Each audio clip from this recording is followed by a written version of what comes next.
Je donne la parole à la France. Merci, Monsieur le Président. Monsieur le Président, la France souhaite expliquer le sens de son vote. L'abomination de l'esclavage a frappé pendant des siècles des dizaines de millions de femmes, d'hommes et d'enfants, bafouant les droits de l'homme et niant le principe même de dignité de la vie humaine.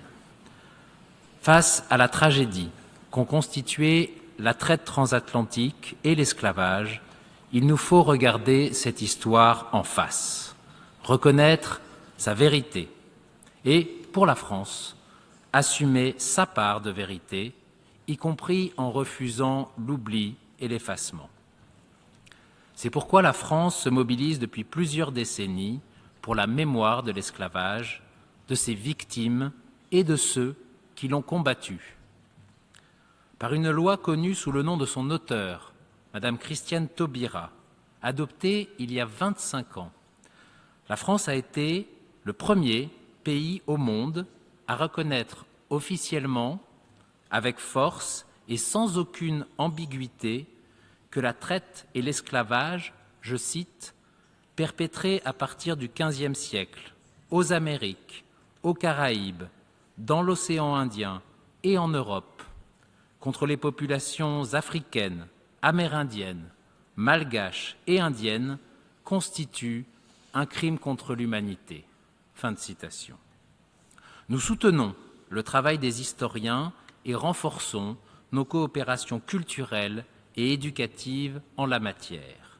Nous avons créé en 2019 une fondation pour la mémoire de l'esclavage qui travaille à faire progresser la connaissance historique et à entretenir la mémoire des victimes et du combat pour les abolitions, contribuant à la lutte contre le racisme et les discriminations dans nos sociétés contemporaines.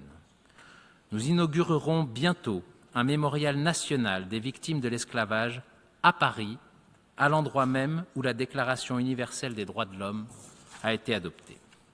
Monsieur le Président, comme ses partenaires de l'Union européenne, la France s'abstiendra sur le texte, car nous estimons que la résolution proposée soulève sur le fond plusieurs difficultés au regard du droit international. Nous nous référons à cet égard à la déclaration qui vient d'être prononcée au nom de l'Union européenne et de ses États membres. Nous regrettons aussi que cette résolution semble établir une hiérarchie entre les crimes contre l'humanité.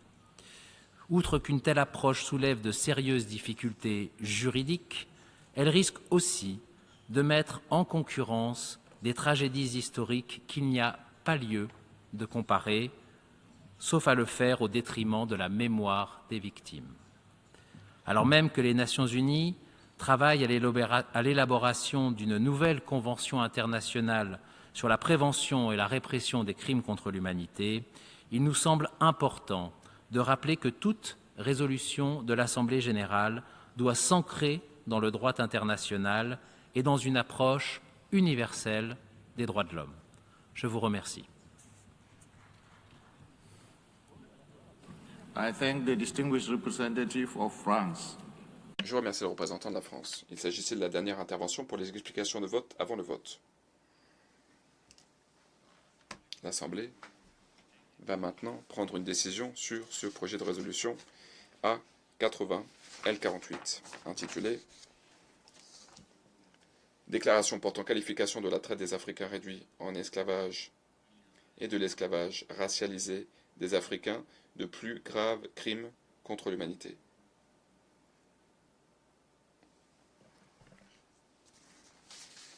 Un vote a été sollicité. Nous allons maintenant procéder à la mise aux voix.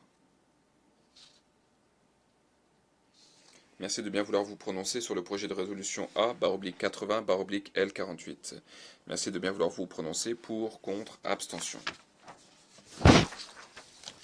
L'Assemblée vote désormais sur ce projet de résolution qui est intitulé « Déclaration portant qualification de la traite des Africains réduits en esclavage et de l'esclavage racialisé des Africains de plus graves crimes contre l'humanité. Merci aux délégations de confirmer que leur vote est reflété fidèlement à l'écran.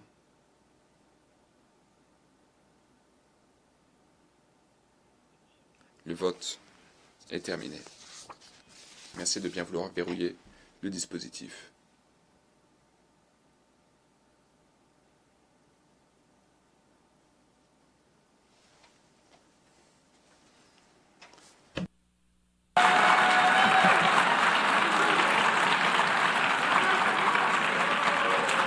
The result of the vote. Voilà les résultats du vote.